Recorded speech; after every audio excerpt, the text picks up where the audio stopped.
Right now from Italian Football Daily, no stranger to our show, no stranger to Canadian footy scene, Alf De Blasis. Alf, welcome again, my friend. Thank you very much, Anthony. Thanks for having me. Pleasure's all mine. Alf, you were sitting one row in front of me. You were always making notes and digesting and taking everything in. Before we get to Giovinco, let's start with Captain Bradley and then Altidore. What did you think of what Captain Bradley had to say, and then Altidore, and of course we'll finish off with Giovinco. Bradley, to me, I think felt the weight, the pain of that loss, and I think a lot of people misjudge this guy. I would have this guy on my team day in and day out. You, Alf? Oh, absolutely. I couldn't agree with you more. I mean, I think we all know Michael Bradley's temperament, his heart, and his just endless running ability and what he's been able to do for this team, on both sides of the ball has been exceptional. And I've had admiration for Michael Bradley going back to his time in Europe and specifically with AS Roma for a couple of seasons. And, that's where he got the nickname the General, and he really acts like that on the field. It had to have crushed him. Obviously, the result, the final game against Montreal, for someone as proud as him, for someone who works as hard as he does, it was a terrible defeat, and certainly a player like Michael Bradley feels that so much more than many other players do. I think from the perspective of Jozy Altidore, you sensed a lot of frustration in his comments, simply because he had to deal with injury problems and obviously being away from the club to attend to international duty with the United States on a number of occasions. And then we explored the fact that, to some extent, he really didn't feel like he fit within the team structure, and we learned that through Greg Vanney afterwards, and that Jozy just seemed to take a back seat to Sebastian in many cases, and I think in order for him to be effective and perhaps for Seba to be even more effective, he has to be much more involved in the game, and he has to be much more of a physical presence in the box, and that style of play will create spaces not only for Giovinco, but for other players, and particularly for Michael Bradley, who likes to slip in spaces and strike at goal. So I think we learned quite a lot of interesting things in terms of how the team structure in some circumstances broke down for those reasons. Alf, let's talk about head coach Greg Vanney again before we get to Giovinco. And we can mix in Bezbatchenko there and Bill Manning all in one in this same conversation we're having. Look, I've said this to you, to many. I believe you've got to give Greg Vanney the opportunity to start the season, especially with that long road trip, to see how he does. If he ends up 1-5, 1-6, or 0, then obviously you've got to make a change. But right now, look, the playoff was a disaster, but he got in there. Yes, he was given, a number of quality players in the DP slots to get there, but he got there. And I think you've got to give this guy an opportunity. I'm not a fan of Jason Kreis. With all due respect, everyone is giving this guy the title of the greatest coach in MLS history in some circles. I'm not. I mean, for New York City FC to let him go, that puts up a lot of alarm bells for me in the first year. So to bring him over here, yes, the connection with Manning, and he didn't deny not talking to him. Look, I don't think it's fair to Greg Vanney. I don't think it's fair to, again, have the door open to get rid of another coach. Where do you stand with that? Again, I agree completely with you. I mean, I think that Greg was put in a difficult position coming in at the end of last season and trying to salvage whatever was left of that season in the wake of the mess that was left by Ryan Nelson, and of course Mr. Payne prior to that. So I think he obviously needed a full season. He got the full season. As Bill Manning pointed out, there was improvement. They reached a playoff spot, even if they only made the wild card.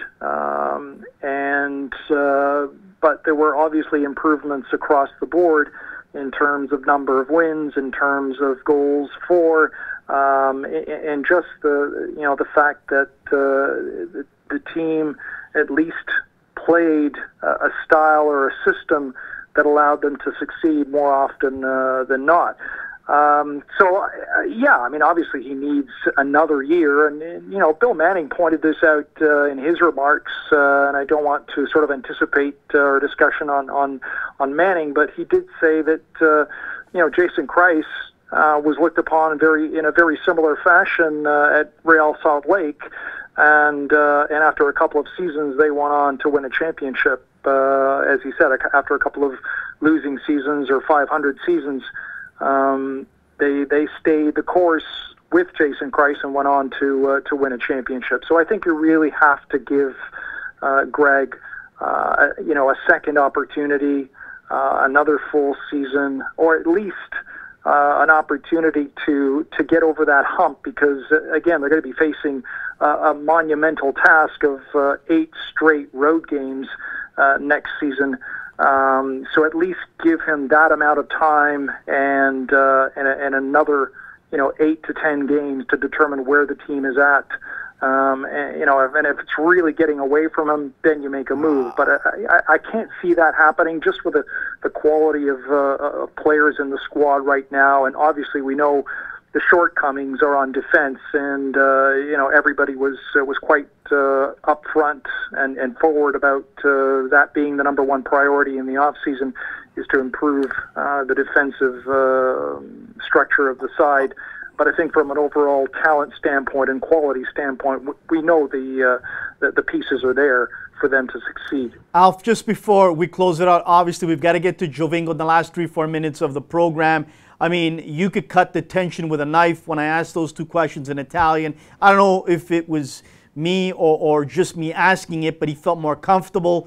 He really opened up where it really stung in many different ways. What did you take away from everything Giovinco had to say?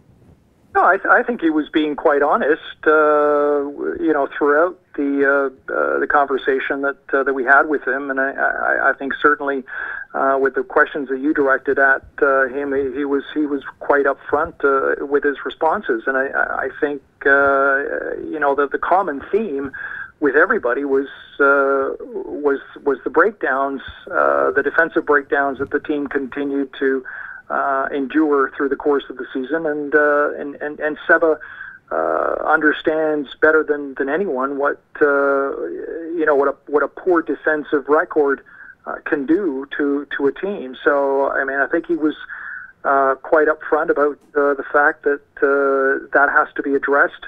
The other players were also given the opportunity to respond to that, and some chose not to, but a few others also pointed out the same thing. So I mean, I think Giovinco is correct in his pronunciation that the team just isn't going to become a championship contender until that situation is corrected. And as we saw through the course of the season, conceding 58 goals is not going to make you a championship contender. 58 goals scored for, yes, but certainly that number of goals conceded has to be diminished. And I think Bill Manning came up with a figure, I believe he said 45 goals or less is what is going to give you an opportunity to challenge. So, so I completely understand, what Seba was remarking about and where he's coming from.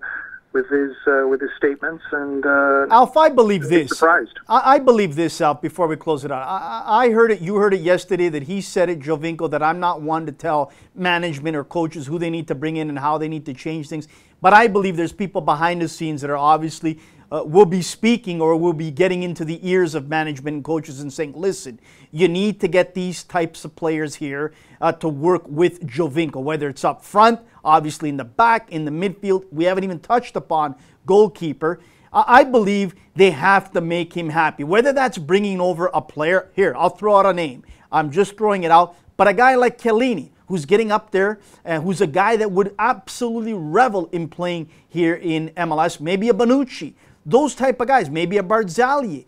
One of those three to come here to help him on the back end and to help him mentally. Well, you know what? Let me throw a name at you. How about Daniele Rugani? Yeah. Sitting on the bench at Juventus. He's 21 years of age, and he's a promising young Italian under-21 international, and he's not getting a chance to play at Juventus. So in many cases, it's a very similar situation as Seba was going through at Juventus, not getting his opportunities, and look what he's achieved in his first season in MLS. So I would tend to go younger. Give me an opportunity to work with a 21, 22-year-old player who has the similar qualities and abilities, and if Juventus has seen something in him to bring him in, and yet aren't giving him the opportunity, allow him to go elsewhere and see. And he certainly isn't going to cost TFC as much as a Chiellini or a Barzagli or a Bonucci. So I mean, there are any number of solutions, but in the end, yeah, the bottom line is they've got to improve that back line. They've got, starting with the back line. I mean, it can also include the goalkeeper, and it also includes, and everybody mentioned this, a collective defensive approach to the game. So that's I think the area that we all realized and everyone addressed yesterday. Credit to you to bringing up that name, Rugani. Well done, Alf. I never would have thought of that, but of course, you're the general. I respect you for coming up with that information. I never would have thought of that, but well done to you, Alf. It's always a pleasure having you on. As we let you go, please give our listeners, our viewers, your Twitter, and we understand now you are writing for Italian Football Daily. How can they get that information as well? Sure. Well, the Twitter address is dblas60, and I appreciate interacting with all my followers. And yeah, I've been posting recently and over the summer on Sebastian Giovinco, and I have a couple of new pieces on Marco Donadel of the Montreal Impact, and they can see that just by going on ItalianFootballDaily.com or tweeting at ItalianFD. Outstanding. Alf, really have a great evening. Really enjoy having you on. Pleasure as always. Keep up the great work, my friend. Thank you, Anthony. Take care. Alf De Blasis, class act. He mentioned Marco Donadel. By the way, Donadel and Giovinco have one thing in common, same agent. So